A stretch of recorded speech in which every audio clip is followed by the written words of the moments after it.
And so he makes it, folks. Yes, I was just doing a podcast with Ian over on Retro Serial. Justin Alette and Derek from Flick Stacks and Nick Max were with us.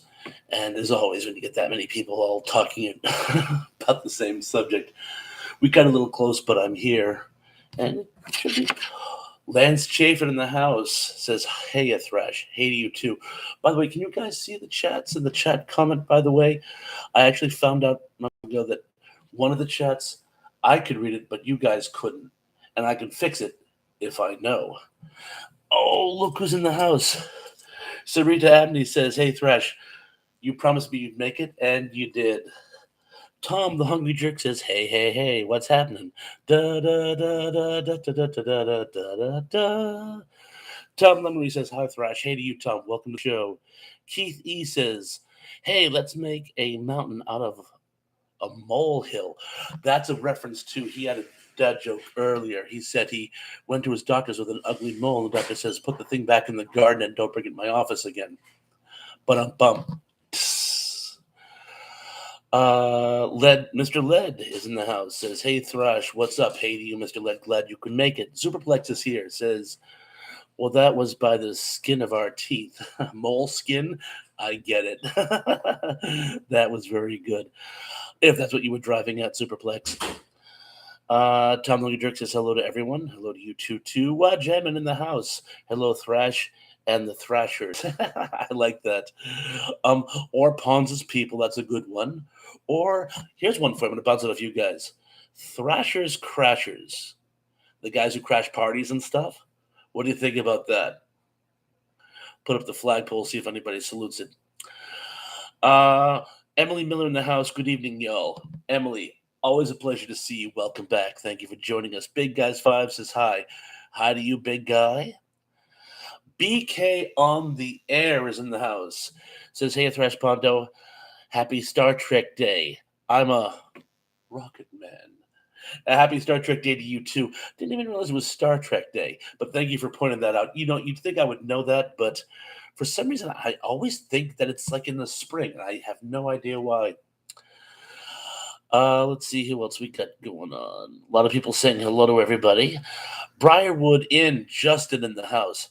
How's it going, Thrash Pondo Ponds? How's it going to you too? You told me you'd make it, and you're here. So good to see you. Keith E says, "Hey, I think I was the first thumbs up. I won't mention it again." Oh, feel free to mention as much as you can. Yes, he's right. Hit that like button as much as you can, by the way. I assume you guys can hear me okay, by the way. I had a little problem with my earlier microphone. It's this really great mic that Dave gave me, but it's very temperamental. I think I got to mess with the settings. Let's just see what else we got going on here. Oh, Emily Miller says, "Keith, I was second. So," and she gives herself a bouquet. And a big bouquet for everyone. BK Emily says, "Superplex and everyone LLAP and live long and prosper," is the direct translation. And to you as well, by the way. Tupac. For those of you who speak Klingon. Tom Lerner says, "I can hear you. Can you hear me? Can you hear me?" Oh, did I miss Cindy? Oh, Cindy D is in the house. She says, "Hello, everyone." I saw somebody said, "Hello, Cindy."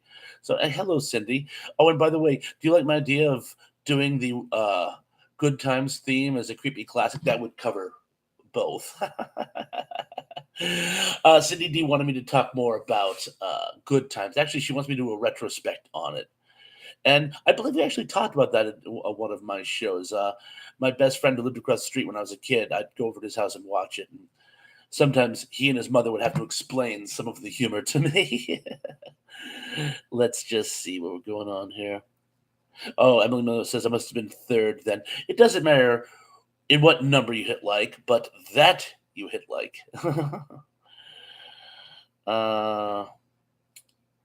Cindy D says, "Will that work?" LOL Thrasher. Cindy, I will provide you whatever it is you want to be provided with. And I don't think the Good Times song is creepy. It's tragic when you listen to the words. It's about all the things that people who have economic woes have to worry about, the easy credit ripoffs. How many people have fallen for that, where it sounds like a good deal and they take you to the cleaners and all that type of thing? But I digress. Emily Miller says, Keith, Siri, and Alexa are out to get us. Someone told me a story about Siri once. They asked Siri to describe the plot of 2001, and Siri said, an intelligent alien and an artificial intelligence try to do something beautiful, and humans get in the way. Kind of a creepy way of interpreting it, but okay. Open the pod bay doors, hell. Lens Chaffin mentions the Queen died today. Yes, please rest in peace, Queen Elizabeth II.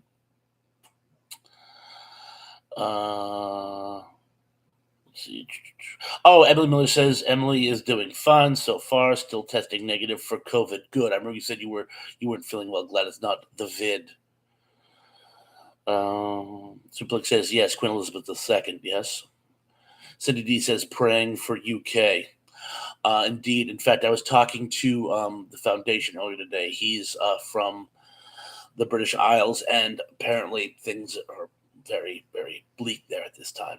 We should send as positive vibes as possible. Brian Worden says, if you watch the credits of the first season of Good Times, Thelma was credited in 3 different spellings. Bernadette, and I did not know that. Interested. Mr. Lid says, Thrash, how is Dave? Dave's doing fine, by the way. He just had a scheduling error for tonight, so he couldn't make it, and very graciously offered it to me. Tom the Hungry Jerk says, I cooked at a soup kitchen for 7 years to help people. It's very sad. I imagine it would be. Let's see. What else we got? Daryl Johnson in the house says, Bob! Daryl! So good to see you. Lance Chafin says, thank you, Hungry, for helping out those that need it. Definitely. From all of us. That is from all of us. Emily Miller says, Cindy, I especially don't want it this close to seeing my first live NFL game. I don't blame you. Who are you going to see? Just out of curiosity, let us know. I'm guessing the Panthers. Brereton said, time really flies. The King of England is already 73 years old. I don't mean to laugh, but I get your point. Cindy D says, yeah, that would ruin the game to Emily. It certainly would. Oh, Emily Miller says, Saints at Panthers, 9:25. Oh, I was right. Inspired guess. So, again, did you folks all see the earlier post I put up today, by the way, with all my updates? Big thing, by the way, is and I know Cindy D has already voted for the Good Times retrospect. I'm going to have my retrospects as soon as I get the special laptop. The one that I was going to get, I was talked out of. So now I'm back at square pegs number 1. I am going to get the laptop, and it's going to be everything that I promise you folks. So I'm going to be able to do more retrospect related stuff. And what types of things would you folks like to see me do? Having blabbed for a while, I'm going to see. Oh, Dave Clooney's in the house. Hi, guys. Sorry I'm late. We really only just started a few minutes ago. Oh, by the way, Dave Clooney brought up an excellent point. He was hoping that I would have some type of PayPal or Patreon account so folks could actually donate to the cause. I don't have that set up as yet. I want to thank you all in advance, but I will have a way of hitting you up for money in the not too distant future, I promise. And feel free to donate if you choose to, and don't feel you have to if you are not in a position to. Lance Chafin said, would Hungry Like the Wolf be a creepy classic? It depends on how you interpret the song, but I bet it would. Let's see. Zublik says, yes, I did, and your $5 ticket proved to be a bummer. Yes, I did. Your $5 ticket proved to be a bummer. I don't have a $5 ticket. Oh.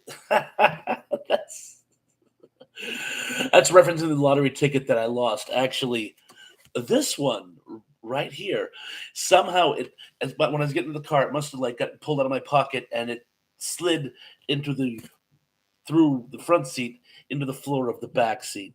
Daughter found it the next day, and it was a bummer. It wasn't a winner, but the fact that we found it is a load off my mind. This would have haunted me for days. I was actually going to the Mass State Lottery website, checking winners for the last few days, just to see if one in my town had popped up as a winner that somebody conveniently found.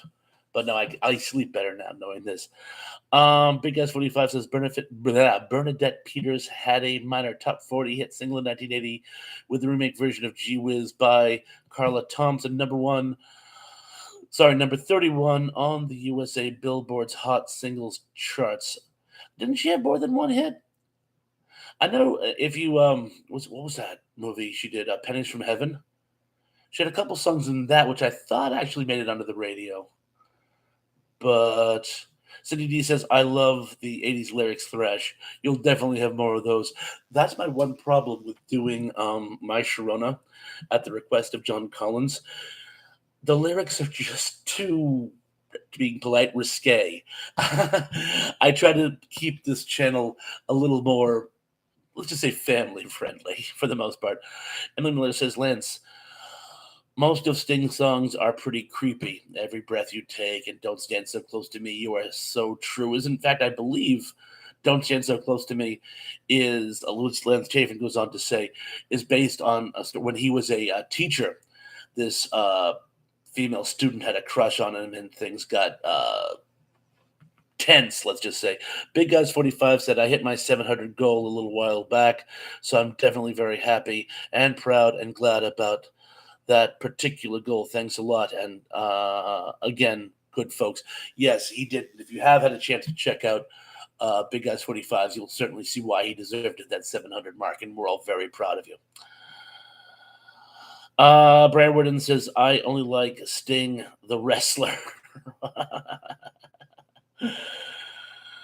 Tom the Hungry Jerk says, I was an adult in the 80s, but still prefer 70s music. 70s had some absolutely outstanding music, so I can certainly understand that. Cindy D says Roxanne Put on the Red Light is kind of creepy. There was a drinking game when I was in school where you would like break up into two groups, and every time someone said Roxanne, one side drank, and when they said Put on the Red Light, the other side drank. It got brutal. Let's see what else we got. Zuplik says, to the best of my knowledge, Bernadette Peters didn't have a single top 40 hit. Really? Okay. Lance Chafin says, I remember Roxanne from 48 Hours. Roxanne! Indeed, that's actually a really iconic scene. Tom Hungry Drake says, the guy on the Knack album looks like John Ritter. I could buy that. Lisa Fields in the house. Hey, Thrash Pondo. Hi, everyone. Hi to you, Lisa. So glad you could make it. What Jammin says, hi, Lisa. Again, What Jammin's putting out some phenomenal dad jokes in the last few days. I know I say this all the time, but if you haven't checked out What Jammin's channel recently, please do. He's put out some really, really solid stuff. I'll just see what else we got down here. Number one dude says, hey, Thrash, hey to you, Mr. Dude. Let's see. Oh, by the way, I got sidetracked with BK on the Air. BK on the Air was doing some great stuff on science fiction the other day. I don't know if you had a chance to check out some of his podcasts. They're right here on YouTube. Try to check out BK on the Air as much as you can. He has some great stuff, and some of the most fun stuff are the commercial breaks where he plays retro commercials. Just really, really good stuff. And thank you, BK. Let's see what else we got going on here. A lot of people having fellowship. That's always the fun stuff. I mean, as Dave always says, we are a community, and it is nice that we actually enjoy each other's company as much as mine. Brian Whitten says we won't talk about Sting's All for Love with Rod Stewart and Bryan Adams. Okay. Lance Chafin says 8675309. Jenny is a creepy classic. It certainly is. It certainly is. It's about a guy who sees a number on a bathroom wall and becomes obsessed with the girl. And in the video, he starts stalking her and ends up in jail for being a creep. So that one definitely counts. And the true story behind that is they actually banned that phone number by the phone company because anybody who had it all night long. Hey, is Jenny there? Hey, is Jenny there? And it drove them to distractions. So um, there, I guess you could say that's the 8675309 effect. There used to be like a 8675309. You'd actually, when the song played, you'd actually do the numbers with your hands. It was very, very nice. Fun at like parties and dances and stuff. Mr. Lid says Thrasher is actually the name of a skateboard mag.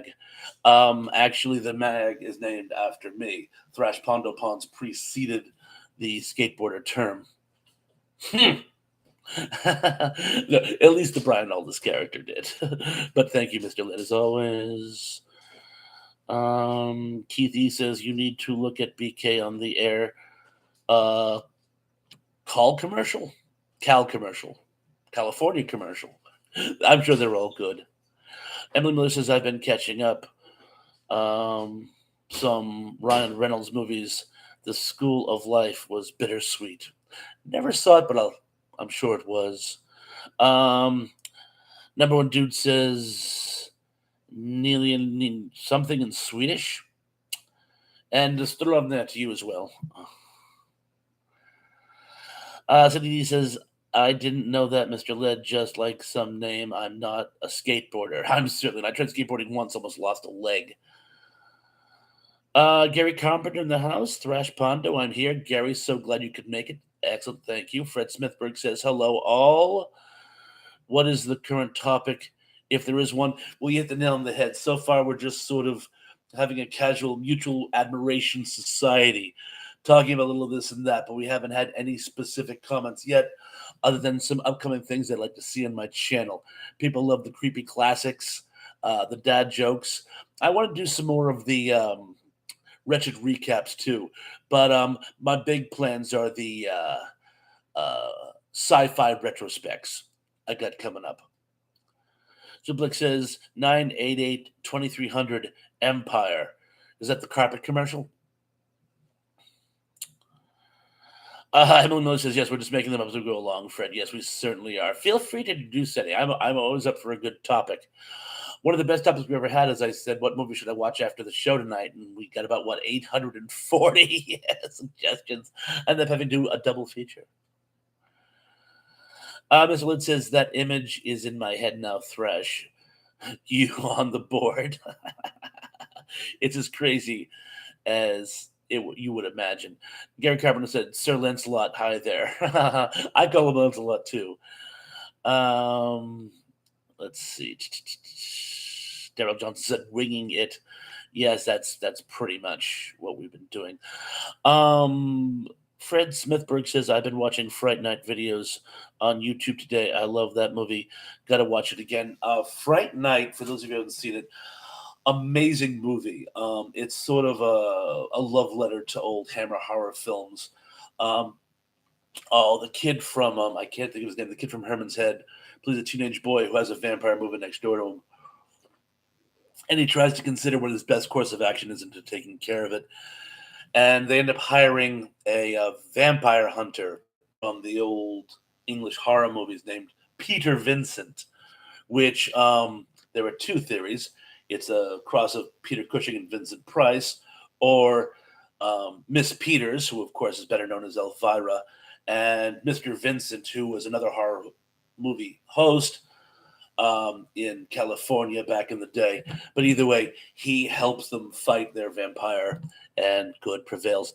And the funny thing about it is, it has one of the best soundtracks of the 80s. I actually have a copy on vinyl in the bridge. I haven't listened to it in years because I don't have a vinyl player, or a turntable, if you will. I do, but I got no stylist, you might say. But I listened to it on YouTube. It has an absolutely amazing soundtrack. So, yes, great movie and great music as well. Let's see what else we got here. Lance Craven says, "My ladies are here. Yay." uh, Gary Carpenter says, Thrash Pondo, I finally watched Horror Express. What did you think about it? Speaking of Peter Cushing, he and Christopher Lee are in it. And it's basically another adaptation of Who Goes There, which, Gary Carpenter is going thumbs up. It's basically The Thing, only done as sort of a turn of the century period piece. I'm glad you liked it. Kevin Scott 76 says, "Hey, taking a break from watching Star Trek Day stuff. Am I the only Trekkie who didn't know today was Star Trek Day? I'm so ashamed of myself. I should have broken up my box set, but had other things going on." Fred Smithberg says Friday Night was one of two vampire movies in the 80s that were referenced in Invite a Vampire into Your House thing. Yes, I don't know what the other one was, but yeah, I remember that actually from that actually started out in the old number two, second being Lost Boys. Yes, that is also from the old Hammer films with Christopher Lee, both of which were referenced in both of those movies. I put the cart before the horse there. Lance Chafin says, "Yep, I worked at Ruby Tuesdays for 5 years." Well, goodbye, Ruby Tuesdays. I'm sorry. I love their Black Angus burger, and they had the best salad bar on the planet. In a now defunct mall, I used to eat there many years ago. Mr. Lynn says, "Thrash, are you watching Wheel of Time on Amazon?" No, but you're not the first person who's told me I should. Tom Lungy Jerk says, "Love Fright Night, Fred." Uh, Lance Chafin says, "Thrash, it William Ragsdale in Fright Night." Yes, it was from Herman's Head. Yes, Tom Lungy Jerk says met Roddy McDowell back in the 70s. I mentioned that once before. That's very cool. Emily Miller says, "I loved Roddy. Yeah, he was great." Tom Laramie says, "I'm trying to catch up to the conversation." Me too. It's reaching that point where people are throwing them faster than I can catch them. A lot of people having fellowship, though, so that should actually, I think I've actually caught up. Excellent, excellent. Gary Carpenter brought up a good point. The Queen died today. Yes, Queen Elizabeth II. We lost her. Commiserations to all of our friends from the United Kingdom. Gary Carpenter also loved Roddy. He was in a very short-lived TV show, not just Planet of the Apes, but I think it was called The Fantastic Journey or something, about some people who get shipwrecked in the Bermuda Triangle and end up on an island where they go through alternate dimensions. It was sort of like Sliders before there was Sliders. Ike Eisenman was in it. Zublick says Roddy did a lot of Hollywood squares. He sure did. He was also on what was that? Carol Burnett show. Yes. Let's see what else we got going on here. Brian Worden said, "Seems like half of Fox's night sitcoms lineup was in Fright Night." Marcy from Red Children was in it too. Yes, she certainly was. She certainly was. Fred Smithberg says Roddy was Satan on Fantasy Island. That's right. That's right. He certainly was. He was on Murder She Wrote. Lance Javen says, and Tales of the Golden Monkey. Roddy was in. He was, I don't recall him in that, but we're going way back now.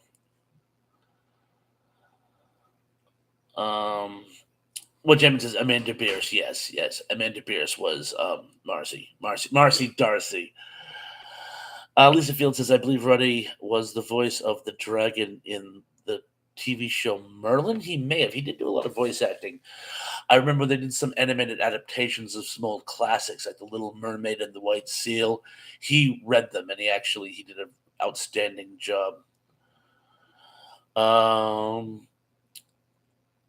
Let's see. Gary Carpenter says Batman cartoon shows. I don't recall Roddy McDowell being in those, but I'll quite possibly. Fred Smithberg says that's a blast from the past. Lance Chafin says Golden Monkey. It certainly was. I remember it, but it is a blast from the past. Roddy was in Buck Rogers. He was. Must have been the last season. I didn't really watch the last season, but I'll take your word for it. He did a lot of science fiction over the years. That's the amazing thing. People don't realize just how much science fiction he did. Daryl Johnson says, "Hit the like button." What he said. Emily Miller says that was William Hurt. Lisa, I'm not sure. Oh, the voice of the dragon in the TV Merlin. Okay, that was William Hurt. So that puts the closes the books on that. Fred Smithberg says, anybody remember Bring Him Back Alive? I don't think I ever watched it, but I certainly heard of it. Tom the Hungry Jerk says Roddy was popular with the ladies and the men too. Yes, he was. Yes, he was. Tom Laramie says one of the times he was on FI, Roddy was trying to take the soul of Adam West, Fantasy Island. I didn't know he did more than one. Brad Woodard says thought it was John Hurt, referring to the dragon. Yes. Fred Smith Briggs says Roddy was in Fantastic Journey Sci-Fi Show. I was just talking about that. That was the one.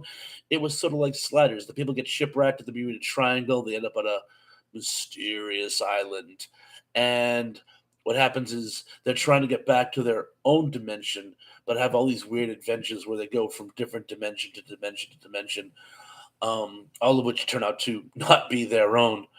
Also, very similar to, was it Otherworld? Yeah, there was an 80s adaptation of it called Otherworld with Jonah Lee, I think the actress I had a huge crush on. But yeah, they were all Sliders before they were Sliders.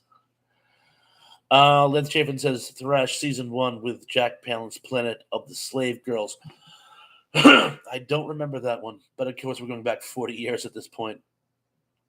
Sublick says Roddy was in a Flickr movie with a young Elizabeth Taylor. Yes, it's one of my wife's favorite movies. Number one Duden says, The Plane. Indeed. Emily Miller says, if you haven't watched Merlin, do it. That, The Magicians, The Almighty Johnsons, all great shows. Daryl Johnson says, Planet of the Slave Girls sounds interesting. Tom Laramie says, Roddy McDowall was the villain named Bookworm in the live Batman 66 TV series. Yes, he was.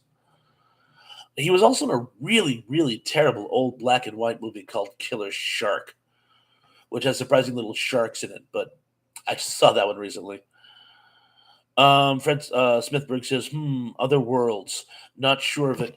I think it was just called Other World. Probably best known because the recurring, it was, again, and we've had this conversation before for those of you who may have missed it. Most, if not all, good science fiction from the United States in the 70s and 80s is basically The Fugitive with a sci-fi backdrop. People are going from one place to another, looking for something, usually when they get back home, and being chased by some recurring bad guy. In Otherworld, these people are visiting a pyramid on a trip to Egypt, get stuck in an alternate dimension, and are trying to get home. And they're being chased by this evil despot dictatorship. And the head of their secret police, who's assigned to catching them, is played by Jonathan Banks. So that's probably the best way it would be remembered, as a early Jonathan Banks vehicle. He plays a sort of secret police type dude. Let's see what else we get going on down here. A lot of people talking about Planet of the Slave Girls. Oh, how green was my valley. Fred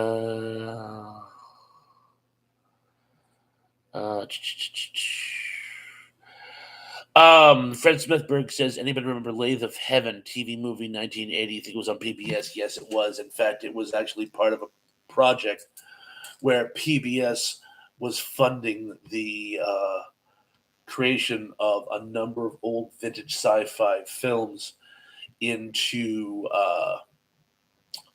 feature length. Classic sci-fi books into feature films. That was one of them. Another one was a not as well put together, overdrawn at the Brain Bank, which was actually done on MST3K. But I did see Lathe of Heaven a couple of times. I remember being very impressed with it. And that was Ursula Le Guin? I want to say Ursula Le Guin, but yes, I do remember seeing it. Thank you. Let's see what's going on. Gerald Johnson said Legend of Hell House. I remember my cousin saw that movie and told me about it. My mother was mad because I was younger than they were and impressionable. And apparently my aunt was mad that it was on network television and called up the network and or local affiliate and complained. My mother and aunt were such prudes. Kevin Scott 76 says, I like switching the audio for the beginning sequences of a TV show for my YouTube channel. Alternative openings. For instance, Elmo's World with the X Files audio. Any requests? Hogan's Heroes and Johnny Quest. Those are the first two I can think of at the top of my head. Tom the Hungry Drink says, got 3 free Roddy autographs that day today, worth a minimum of $150. Charge now, they sure do. Sarita Abney says, hey, John Doe. And yeah, very much hello to you. John Doe. Let's see. Brandwood said, Length of Heaven, 5 p.m. The McLaughlin Group, 7 p.m. He even remembers the time slots. Fred Smithberg says, Length of Heaven by Ursula Le Guin. Thank you. Ursula K. Le Guin, specifically. Emily Miller says, what kind of books do you have on those shelves behind you? Oh, these are just painted on. It's a backdrop. I have an impromptu studio. Oh, there's John Doe. I do have many books in my garage and in my bedroom. John Doe says, I just finished watching the Mipita's Monsters. Now I'm here. Anyway, John Doe, welcome to the show. Glad you could join us.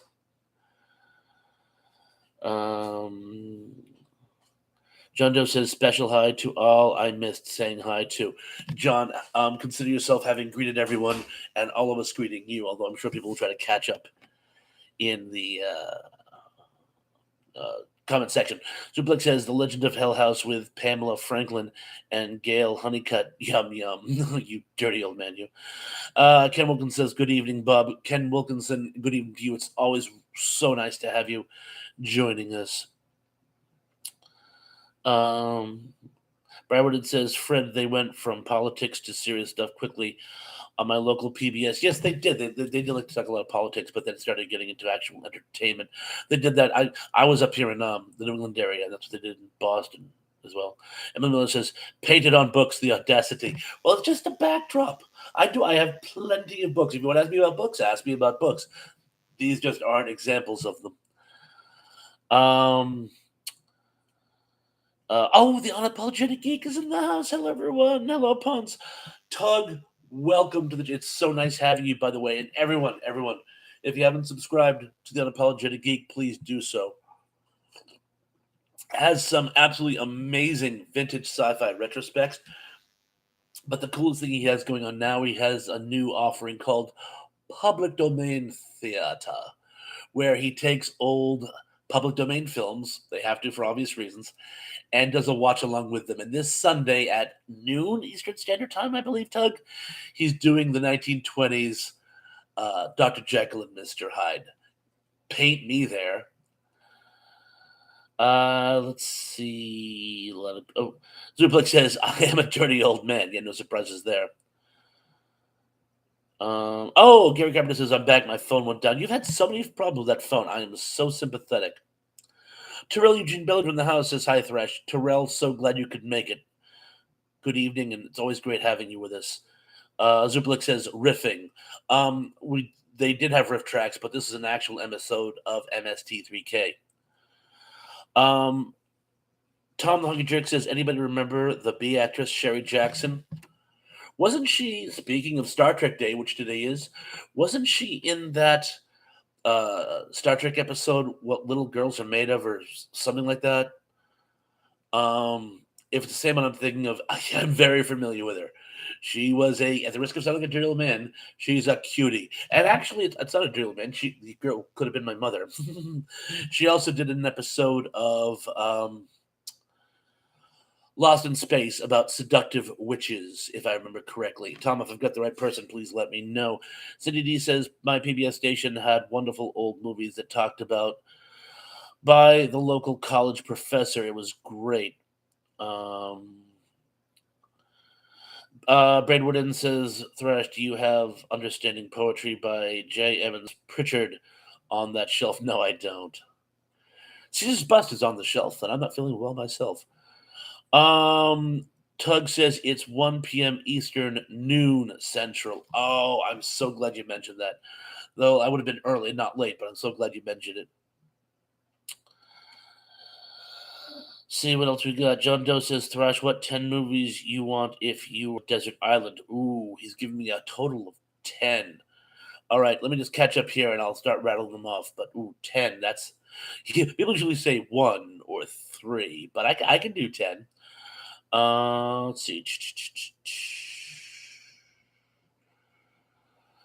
Daryl Jones said Richard voice. Oh, I'm sorry, Richard Boone did the voice of Smaug in the 1977 Hobbit. Thought I would just throw that in. I'm glad you did. I did not know that. I did not know that. Emily Melissa's not a fan of Grease 2. No one was, even though it had James Remar in it. Fred Smith Berg says, yes, very gorgeous, in reference to Sherry Jackson, I'm sure. Zublick says Sherry was Danny Thomas's eldest daughter. Are you sure? I thought her father was the guy who directed Star Trek. Bite my tongue. Not Star Trek. A guy, Pickman or Pickford, who directed episodes of The Twilight Zone. Well, we can discuss that later. Charlie Jean Miller says, didn't MASH get so much better after the departure of McLean Stevenson and Wayne Rogers and the auditions of Harry Morgan and Mike Farrell between seasons 2 and 3? I would concur. I like them better. I like them better myself, actually. I didn't hate the first 2 seasons, but I like the later ones better. Fred Smithberg says Logic is a little tweeting bird chirping in a meadow. Logic is a wreath of pretty flowers which smell bad. Yes, one of my favorite Spock lines. Tom Jerk says she was a space hillbilly that episode. Yes, you're right. Tug says Understanding Poetry by J. Edwards Pritchard, PhD. I hope the introduction has been ripped out. Why am I not familiar with this book? I took English courses in college. Let's see. Tom Henry says, yes, Hungry Jerk. She was on the Danny Thomas show. Oh, she was on the show. She did the Star Trek episode, What Little Girls Are Made Of. Ted Cassie was in it too. Okay, yes. Let's see what else we got.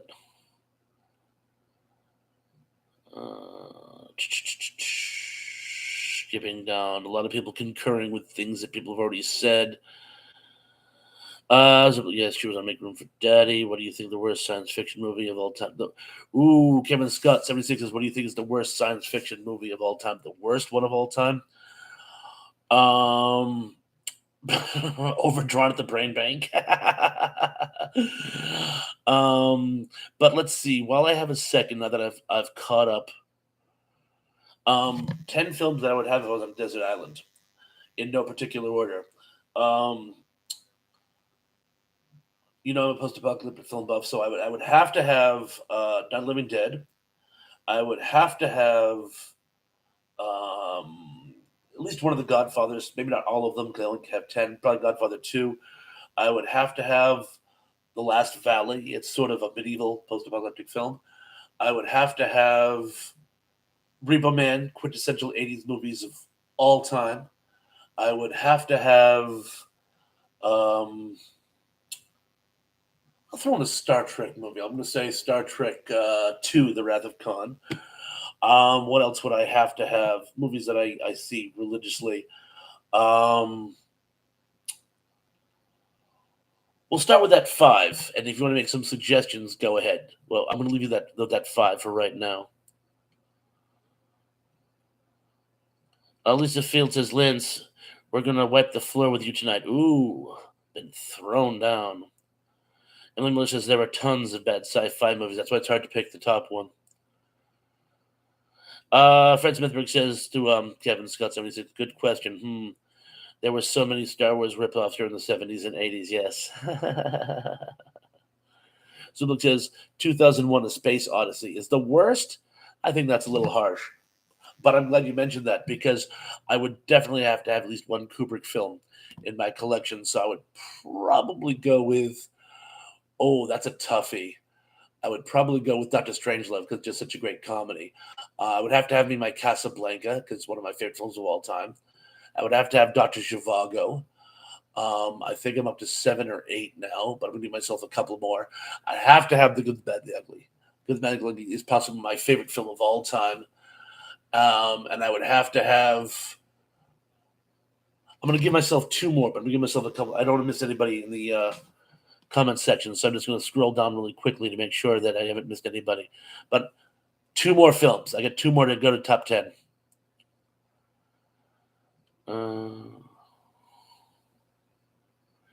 Mike and Kathy are in the house. Love 2001. Hi, Mike and Kathy. So glad you could make it. Let's just see. Fred Smith says, I actually want to watch The Last Starfighter again. It was silly but fun. If I'm going to go with schlocky 80s fun, I would have to, well, not as my top 10 list, but Night of the Comet. Let's see what else could go. The Life and Sad Ending in the House says Eyes Wide Shut. Oh, great choice. Great choice. It's a pity too because there were 2 Kubrick films that were still in production when he died. One was Eyes Wide Shut. One was AI. I think if he had lived, they both would have been good films. I hated what they did with AI, and it was based on a story by Brian Aldiss, who, as you folks know, is my favorite sci-fi author of all time. Lance Javen says Lisa also never too young to die with John Stamos and Vanity. Not familiar with that one. Tom Nuggendrick says that's good. A Clockwork Orange. Love that movie, but I couldn't make it into a top 10 list. That would be kind of be difficult. Fred Smithberg says, I'm trying to think of the worst sci-fi movie I've ever seen. Well, you see, that's the thing. It's got to be something of like with bad acting, no production value, no story. And sadly, there were a lot of those. Some of them just phone it in. So it is a good question, though. Gary Carpenter says, if this were an island, I'd have to have at least 100 movies to watch. Emily Miller brought up an excellent point. I don't like Nicole Kidman, and I'm so glad you did. Here's a bad science fiction film. As I'm sure many of you have seen before, we have had much debate over what the best example of Invasion of the Body Snatchers is. Most of you prefer the original. I narrowly prefer the Donald Sutherland version. There's a not particularly good version with Meg Tilly, but the absolute worst version I think I've ever seen was that with Nicole Kidman. I thought it was terrible, and I will stand by that. So that might end up being the worst sci-fi movie I've ever seen. Battle Beyond the Stars, the Roger Corman classic. That I oh well, I mean it is a Star Wars ripoff. But it's actually a ripoff of Seven Samurai. And I'm hoping you're not saying it's the worst sci film ever made because, well, between the great ensemble cast and it is schlock, I'll give you that much. But I loved John Orico, who was better known by his stage name, which eludes me for the moment. Guy who played Dylan Hunt in all those incarnations. But him, I thought he was great as the villain in it. So I hope you're not saying it was the. If you do think it was the worst sci-fi film ever made, it's a free country, but I'm guessing it's. Well, I'm hoping that's not what you're saying. Let's just see what we got here. Oh, Mystery Man and Monster says, "What's the topic?" Well, right now we're getting a lot of mileage over what's the worst science fiction film ever made. That's actually. I would also feel free to say what your favorite one is as well. But that's basically what we're talking about at the moment. And Tom Logan Drake says we have film noir movie theaters in the Bay Area. I said, "Oh, that sounds fun." Emily Miller says, I love the Sutherland version. Yeah, that's actually, that is my favorite. I think that narrowly edges out the original, in my opinion. Mike and Cassie says, weirdest sci-fi is Dark Star. I'll give you that much. Lisa Field says, never watched Battlefield Earth. Don't. Gary Carpenter says, what about Willow and Krull? Krull, I think, had its moments, and Willow is more high fantasy than sci-fi. Unapologetic Geek says it also had unfortunate Daniel Craig in it. I think I just jumped the shark here. I'm trying to catch up. John Doe says, I'm trying to remember, there was a PBS show in the very early 80s about an alien invasion where the alien had 3 legs, 1 eye, and the human slaves had glowing collars. Anybody remember that? Oh, that is called Tripods, and it's based on a series I read by William Christopher called the Tripods series, and it's absolutely amazing. It was on YouTube, but I believe they've taken it down, but it's called Tripods. The Unapologetic Geek says Sutherland from 1978 is the best. Oh, a lot of love for Sutherland tonight. That's good. By the way, Mikey Kathy says some say Plan 9 is the worst sci-fi ever. I can certainly see that, but that's one of those so bad it's good. I mean, there's a lot of love behind it. You see, your stupid little minds, stupid. Turkish version of Star Wars. Thanks, Kevin. 76. Galaxia with Dorothy Stratton from the Playboy model who was brutally murdered by her abusive husband, and the career started to take off.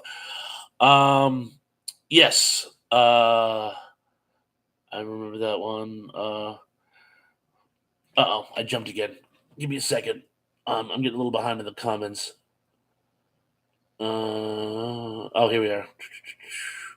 I'm going to scroll through these really quicker. Brian Woodard says that space movie with Denise Richards. Give me a second. Big Guys 45 is back. Hello, Big Guys 45. Simplex says, any movie with Steven Seagal, I'm with you. Cindy D says, I said Battlefield Earth was the worst movie. You know what? You could stand by that. I'm not going to fight you on that. Lance Chafin said Starship Troopers, Justin. John Bernstein in the house. Hi, John Bernstein says, I got nothing. Oh, I'm sure if you think hard enough, you can think of a bad movie. Let's see.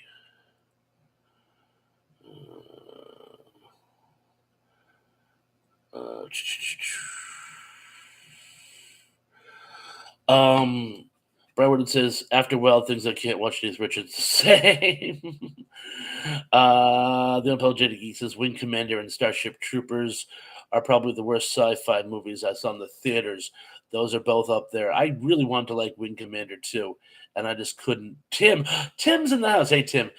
Laser Blast was bad. Yes, it was, and I really wanted to like that one because it had the stop motion animation in it, and I just couldn't. Fred Silberg says, what was that movie with David Hasselhoff? Robot Jocks? Oh, Solar Babies. Solar Babies. Worst science fiction film of all time. That's what it is. Tom Laramie says, would you say that Space 1999 was the worst sci-fi TV show? I could not say it was the worst. There were plenty of worse sci-fi TV shows than that. The Apologetic Geek says, I love Steven Seagal and the executive decision. His line, as he died 5 minutes was excellent. Fred Smithberg says, how about Kiss Meets the Phantom of the Park? I was watching that as a kid, and I talked back to the man my mother was engaged to at the time, and as a punishment, I couldn't stay up to watch the end of it. I have never seen the end of Kiss Meets the Phantom. Burn in hell, Colonel. Let's just see what else we got.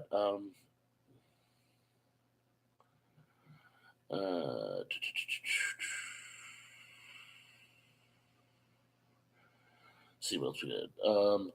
The one The one with Will Smith and Son was a bad science. Any science fiction movie with Will Smith is bad, by the way. Someday I will actually go to great lengths about how I feel about his version of I Am Legend.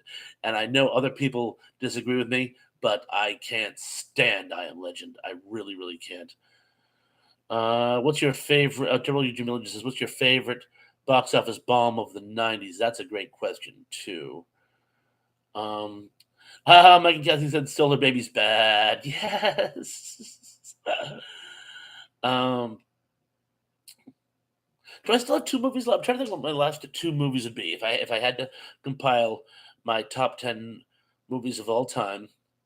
I feel like I should have some more uh, science fiction too. There's not a lot of science fiction.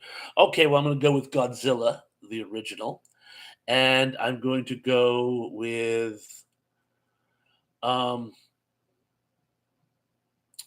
what the heck, Star Wars, uh, The Empire Strikes Back. That's my favorite. Tug says After Earth. Yeah, that was the one with Will Smith, but I'm still on I Am Legend. Zuplik says there was this Canadian show in the 70s which starred Keir Dullea, which was awful.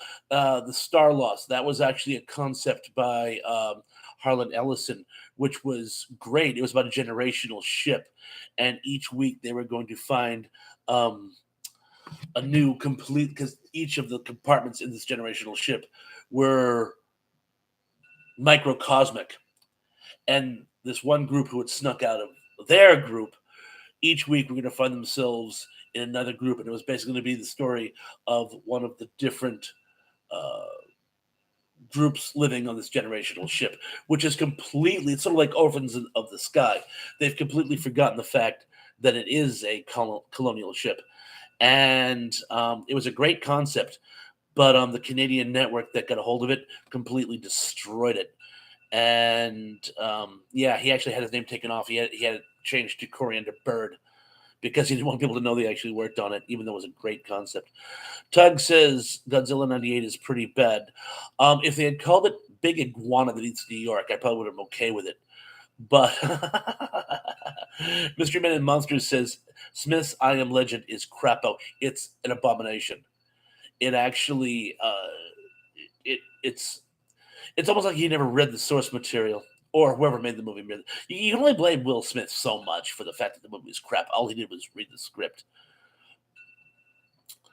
Mike and Kathy says the second series of Star Wars was so bad. It certainly was, particularly the first one. A lot of people don't even count the first one. They just throw that one out. So it's a 5 movie, not a 6 movie franchise. Gary Carpenter says, "What about Mars Attacks?" That actually had its merits.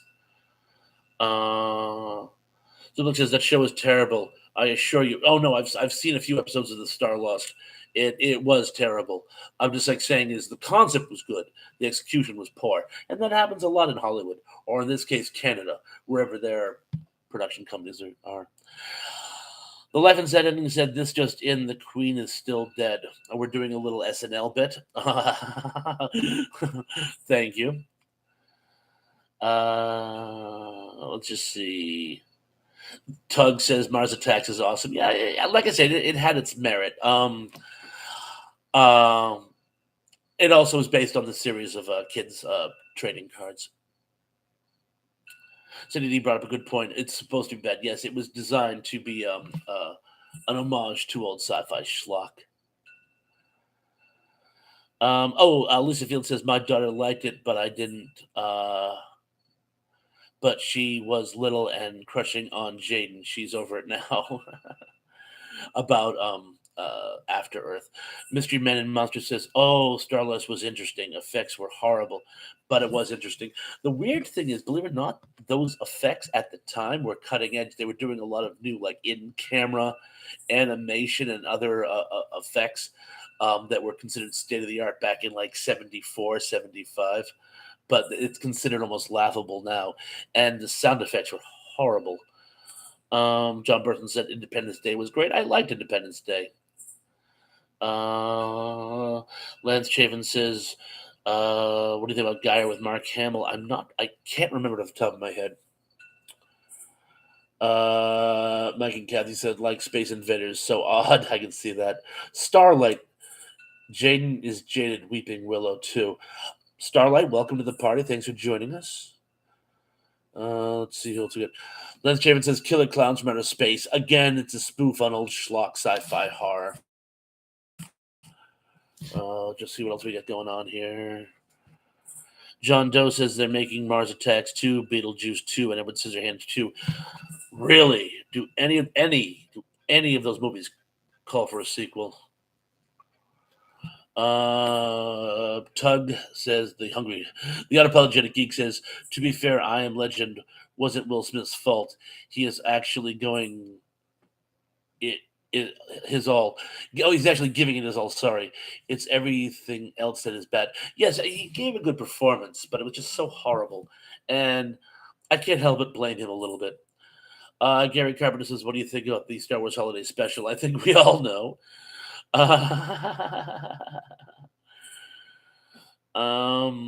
Just see. Oh, Fright Trans. I just took.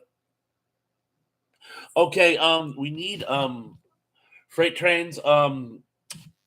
We need one of my mods to get rid of Mr. Freight Trains there. Hello, goodbye. Have a nice day. There we go. Thank you, whoever that was. Starlight. Thank you, Thresh Pondo. Hope you're well. You're very welcome. I hope you're well as well. Dune. Which one? There are a couple of versions. I actually liked the '80s theatrical one, but I saw the first part of the new one and thought that was pretty good.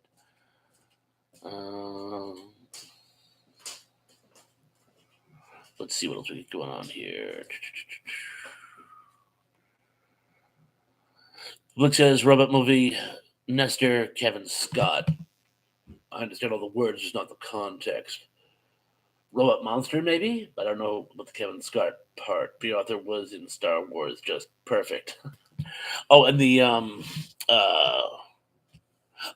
it was Robot Monster. Thank you, Superplex. It was Robot Monster, and B author was in the. Oh, Freight Trains is back. Anyone? And where else was I? B author was in the Star Wars Christmas special. Cindy D, thank you. I appreciate that. Starlight says, but it was still bad. Yes, it certainly was, but we still liked it. Oh, people are getting proactive. They're getting Freight Trains before I can even scroll down to them. Thank you. Tim says, ugh, disliked B. Reminded me of all my least favorite teachers. I can certainly see that. Life and Setting says, what do you think of the Seven Faces of Dr. Lau? I thought it was a cute movie. I really did. Who was the guy who played the bad guy? Arthur O'Connell, from the toothpaste commercials. I thought it was good. Bray Woodin says it's called July 5th, the day after the 4th of July. Tom Memory says, I reported Freight Trains. Thank you. I don't know where these people get this time and energy. I really don't.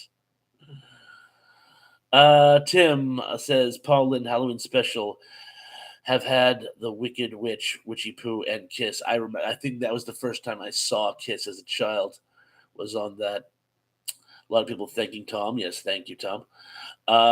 John Doe says, I heard they're trying to reboot Jaws. Don't know about it. Sounds bad. The problem with these reboots is it's like they're usually cash grabs. I mean, if you put in time and effort and energy, you could make a good remake. Like I said, the remake of Dune, the current one, part one, I thought was good. It wasn't phenomenal, but it was good. So you can make quality product. They just don't. They're just trying to line their pockets. Fred Smithberg says, any really old sci-fi horror movies you like? Thrash Pondo from the 20s and 30s, of course, Dracula, Frankenstein, and others. One in particular I was just watching. Is White Zombie. with Bela Lugosi. If you haven't seen that one, please check it out. I'm sure you have, but to anyone on the chat who hasn't seen it, not only is it one of the earliest depictions of zombies, it's not like the Walking Dead human eating zombies. They're more like zombie slaves brought back to life through black magic, and it's got a weird love triangle aspect going on in it, and Bela Lugosi is at his best. Um, yeah, so White Zombie is one of my favorite early horror movies.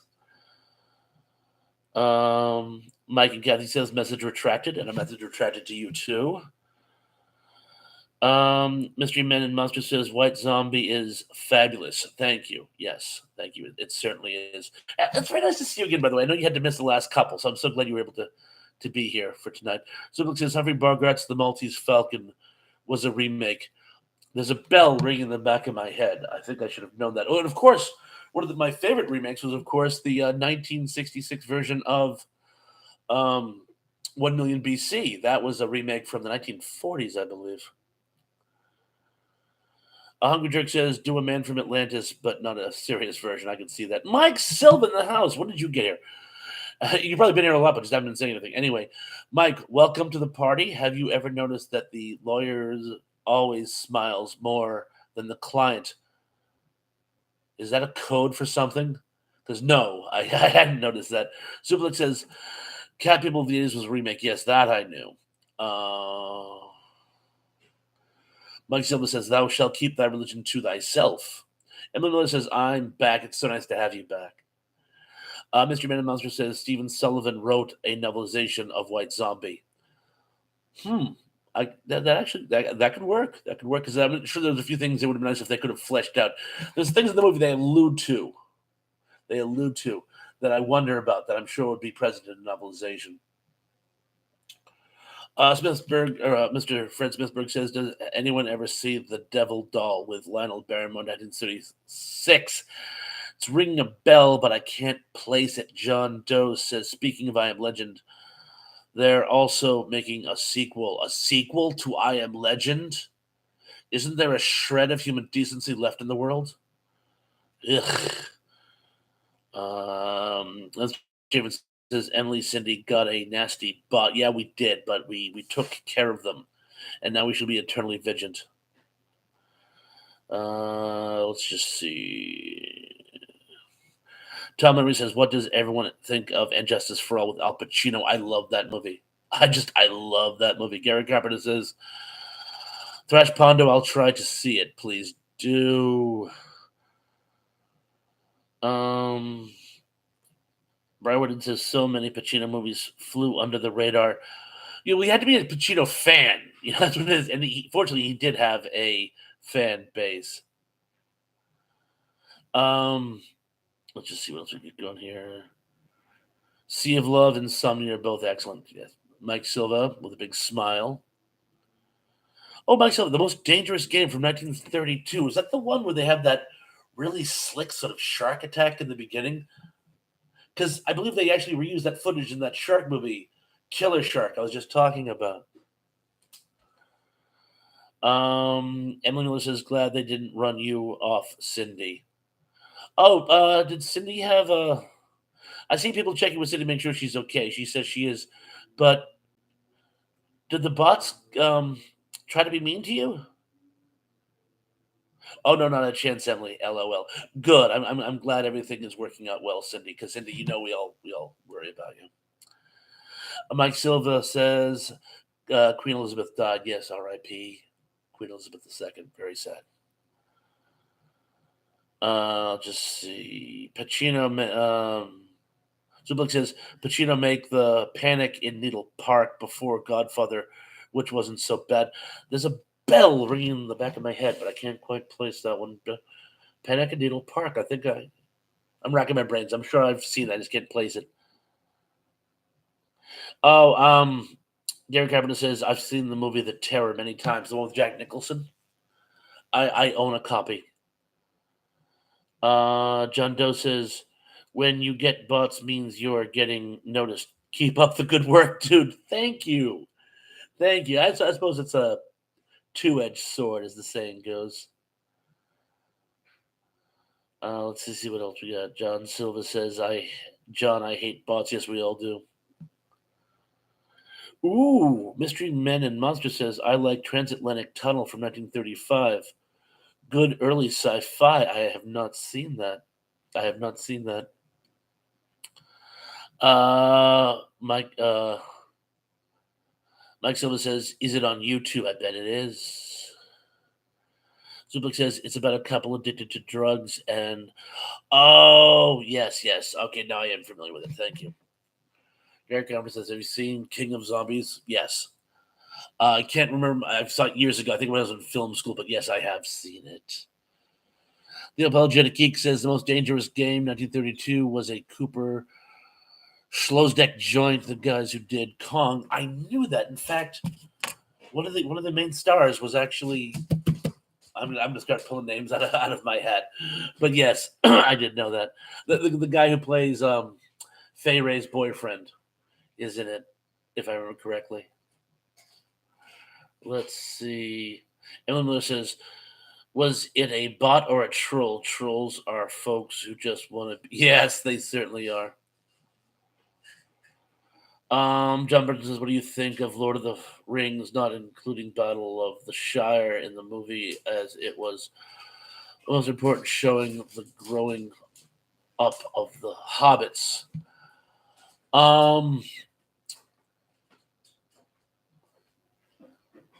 Well, I'm trying to remember. Are we talking about? Oh, I thought you were talking about the animated one. Um, I did like both works. I loved the animated works when I was a kid. I just thought that they were. I loved animation when I was a kid. I think Ralph Bakshi did at least one of them, with the one with the rotoscoping, which Tom the Hungry Jerk says was actually invented in China in 1924, and I never knew that until he brought it up. So I think it was a bot, Emily.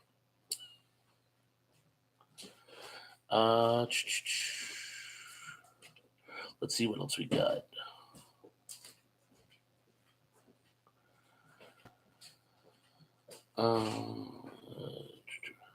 So Book says, T-Pons, have you ever seen The King of the Gypsies with Susan Sarandon, Eric Roberts, and Judd Hirsch?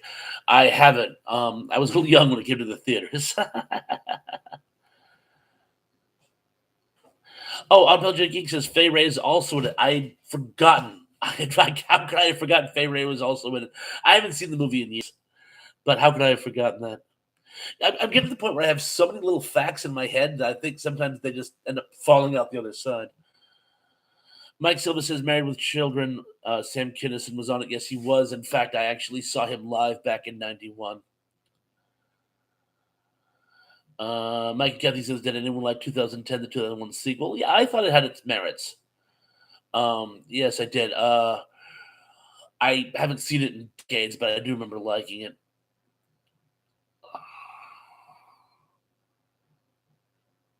Holy cow, Corey's Comedy Channel is in the house. Yeehaw. Hello, everyone. Corey, welcome to the party. If you know the deal, if you haven't gone to Corey's Comedy Channel, please check him out. He has some amazing humor on his channel. He's doing some live bits that have been a lot of fun. You got to check out Corey. He's got some, again, a lot of his jokes fall into the dad jokes. You have a weakness for dad jokes, so please check him out. Let's just see what else we get going on here. A lot of people saying hi to Corey. Tim brought up another good animated film from Canada, Rock and Rule. Love Rock and Rule. Do you know that the bad guy in that was supposed to be called Mock Jagger instead of Mick Jagger because his name was Mock Jagger, but Mick Jagger said he would sue.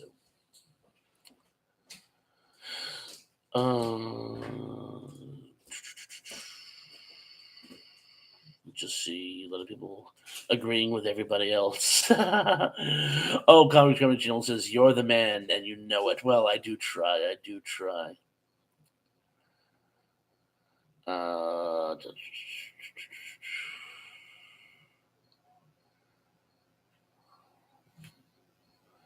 Tom Lerman says, is there a science fiction movie serial that you really like?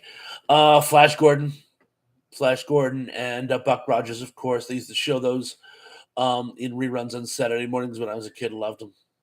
I even like the animated from the late 70s, early 80s, the animated version of Flash Gordon with Robert Ridgely doing the voice was great. Tug says, anyway, I've got to dip. See you later, Thrash. Good night.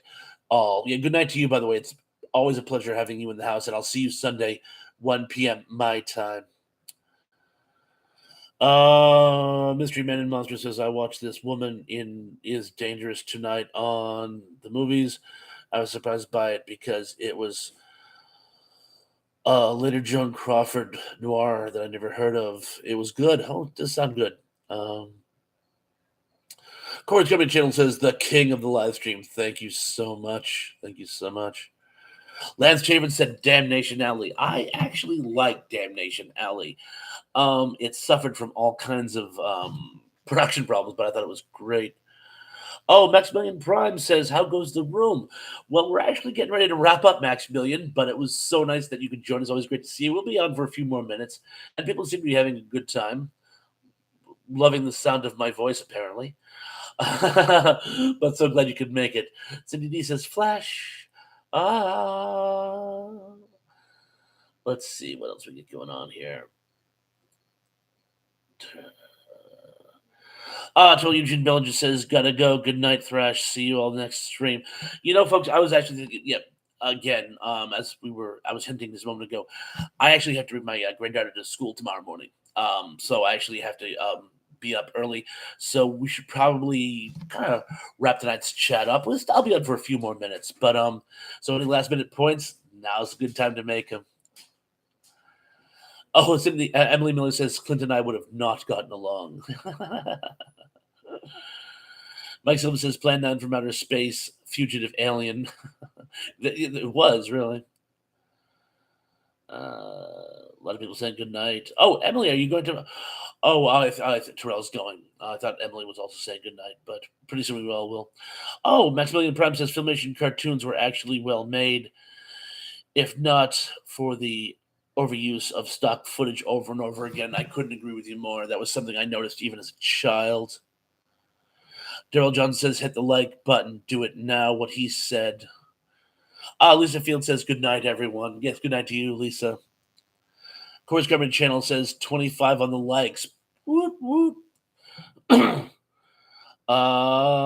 Maximus Prime says Zorro, I think, was the only series to be outsourced. I did not know that. Gary Carpenter says, have you ever heard of Manos Hands of Fate? Yes, I've watched the MST3K version, but I have seen the film on several occasions. Oh, we're up to 26 likes. Thank you, Daryl. Emily Miller says, Emily ain't going nowhere. Tom Lungendrick says, I'm buffering. Shoot. Oh, no. Did I start buffering? Oh. Hope it's an isolated incident. Lance Chavin says, well, night, everyone. To you, too. Mystery Man and Monster says, Gary Carpenter Sullivan wrote a novelization of Manos, too. I did not know that. Did it call for a novelization? The Life and Editing says, best movie of all time, Mr. Magoo's Christmas Carol. That you might be overshooting it a little bit. I did love that, particularly as a kid. I don't know if it's the best movie ever made. Alternate Show Beginnings. Flash Gordon. Yes, Alternate Show Beginnings. Thank you so much for joining us. Welcome to the party. For what's left of it. And yes, that animated Flash Gordon was outstanding. John Britton says, you still won't comment on Battle of the Shire. I'm going to be honest with you. All my knowledge of Lord of the Rings kind of blends together. So I'm having trouble separating Battle of the Shire. I'm trying to. But I had the movies, and of course the animated ones from when I was a kid and the live action ones. And so unless Battle of the Shire is not part of the Peter Jackson franchise or the animated ones, it's kind of all blended together. But I will say I've loved anything Tolkien since I was a kid. So don't think I'm sidestepping the question. I don't know if I quite grok what's the specific.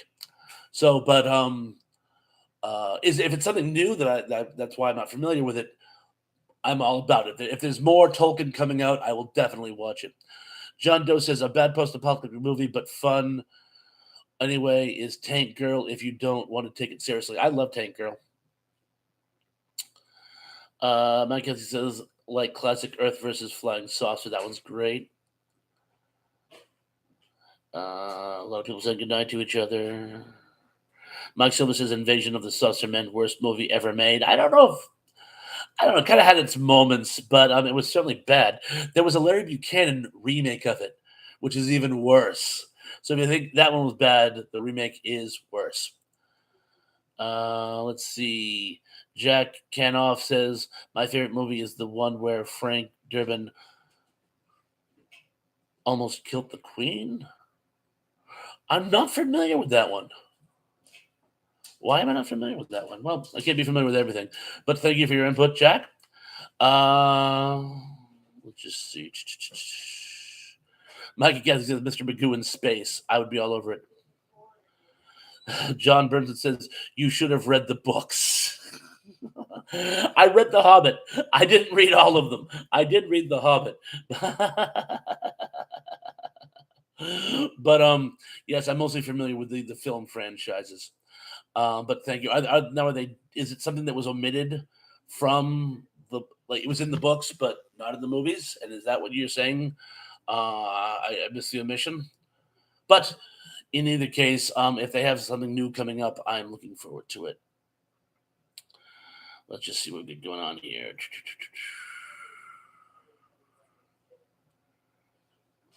Oh, alternate show beginnings, Hogan's Heroes with which audio I forgot. Oh, what was it? Hogan's Heroes. And, I completely forgot too. I totally thought of them randomly. You know what? Do Hogan's Heroes with, Kate and Allie's opening theme song. That should be fun. Or the one from Who's the Boss. Either of those should be a lot of fun.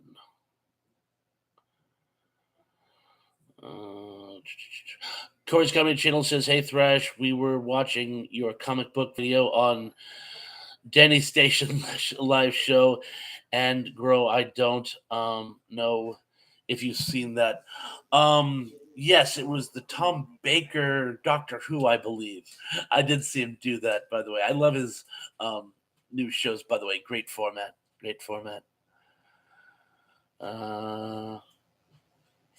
Maximus Prime says, thank you for answering that person's Hobbit question. We were pins and nails. Well, I'm still not entirely sure that I answered it properly. I had to give kind of a shotgun approach. You see, sometimes it's hard for me to think on my feet when I'm reading questions, scrolling down, thinking about responses to other people's questions from earlier. So if my answers tend to be a little off the mark, don't take it personal. I'm just trying to be light on my feet, but I hope I answered that one properly. Emily says, I'm ashamed to say I haven't read the books nor watched the Lord of the Rings movies. Yes, like I said, I read The Hobbit. I did not read the rest of them. And I think he knew that from the beginning and wanted me to admit that. But I hate admitting ignorance, even though it makes me sound even more ignorant. Fred Smithberg says, I forgot that James Doohan was missing a middle finger. Saw a YouTube video on it. They masked it pretty well. I actually met him at a convention years ago, and he actually talked about his military experiences, including where he lost the finger, by the way. And I remember my friend and I were World War II buffs, and we were actually more interested in his war experiences than his television experiences. So, man was a very, very interesting man, very much so. In fact, I believe he was actually shot by friendly fire, and his younger cousin was in the opposite group. It was a really weird story.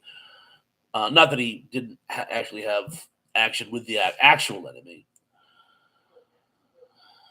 John Doe, what would be the best and worst crossover in your opinion? I don't know if there'd be a bad crossover. They're all depends on how they're executed. But the best crossover would be Land of the Lost and Planet of the Apes. I actually have a concept for it myself, actually. Let's see. Maximus Prime says, I'm partial to Kong 76. That's the one I grew up on. I remember that one. The original is probably my favorite, but I do remember that one. In fact, I was just watching something on it not too long ago. Emily Miller says best crossover is Scooby Natural. That'd be cool. Fred Smith Briggs says yes, friendly fire. An alternate show beginning says I met James Doohan also, and he showed me we actually had mutual pen pal friend back when we actually wrote letters. Let's see. Excellent. John Burson says, okay. Yeah, that's what I'm saying. It's really the most important part where the four take on Saruman and Wormwood alone. Okay, thank you. We finally got to the bottom of that. Maybe they'll one day make a depiction of it, but maybe someday I'll actually get around to reading the books. I just never have time to read anymore. I don't, and it's sad. And like, I'll start reading at night and I'll fall asleep. It's very, very sad. Mystery Man and Monsters: Land of the Lost Kong crossover needs to happen.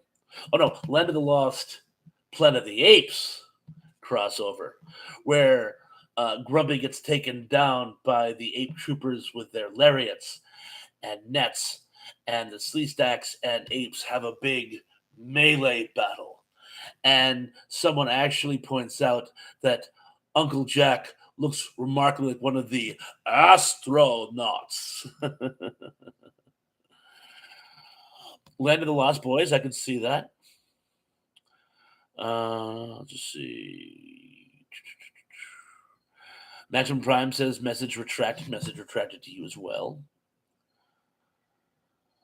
Wrong emojis. No, you know what? I live in fear of doing that because some of them can be pretty raunchy.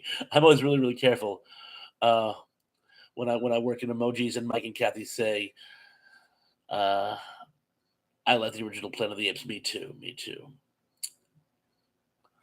Gary Carpenter says, "What's wrong with what about King Kong Escapes?" I love that movie. I saw it when I was a kid. I was really, really, really into robots as a kid. So when you put King Kong and robots together, you got great stuff. So yeah. Maximum Prime says the animated Planet of the Apes was pretty good. It was pretty good. I certainly loved it when I was a child. In fact, I was talking with Dave about that on when I was a guest on his show, and that didn't make my top 5, but it certainly made my top 10. Emily Miller said, just watched Lost Boys again a couple of weeks ago. I cried. It's actually it's an amazing movie. It really is. Alternate show begins says, why don't you have super chats available on your live? I'm looking to do a lot more stuff. I do all this stuff on my personal computer, and it's not a great personal computer. So what I do, I'm looking to getting a laptop where I can do so much more stuff. I do shows almost of the quality that Dave has, almost of the quality of Dave. But I need better equipment before I can do that. But soon, Mesame, soon. Keep watching, and I should have good stuff down the road. In any event, it's pretty close to 10 o'clock. And like I said, I did want to kind of wrap things up a little bit early tonight. So I just want to say, guys, thank you everyone for joining me tonight. If I didn't get to all your questions, please bear with me. You want something crazy? The last live chat, there were 940 comments in the chat section. 940. I don't know how many were there tonight, but it seemed like there were plenty. I was always just trying to catch up. But anyway, I want to thank each and every one of you for joining me. This show really wouldn't work. I mean, I know either way you're going to get just the sound of my voice, but the show wouldn't work without you guys and your comments and your interjections, and you're keeping the conversation lively. And I just want to thank all of you for joining us. I do have something planned for next Thursday. I'm not sure what time because I think Dave does have a show. I'm still going to do my after party. Even if he does, I'm still going to do my after party. But I will be on next Thursday, and I do have some surprises before then. I do have a few more posts scheduled. So I just want to say thank you, everyone. John Person says you need to read more. I won't have time before next week, John, but please join us again. Apart from that, A lot of people saying good night to everyone. Thank you so much. John, I promise I'll try to read more. Please join us again real soon. A lot of people saying thanks, good night. Always, Emily Miller says, always fun hanging out with you. And those in the live chat, thank you very much. You as well. Number one dude says the after party is where it at Thrash. Yes, and if Dave doesn't have something scheduled for his regular time, I will do it at like the 8:30-ish period, and if not, there will be an after party. Either way, I promise. But I will see you guys next Thursday, regardless, as they say. And again, good night, everyone. Be good, be safe, be careful. And I'm looking forward to seeing you all again very, very, very, very, very soon. Good night. Thanks.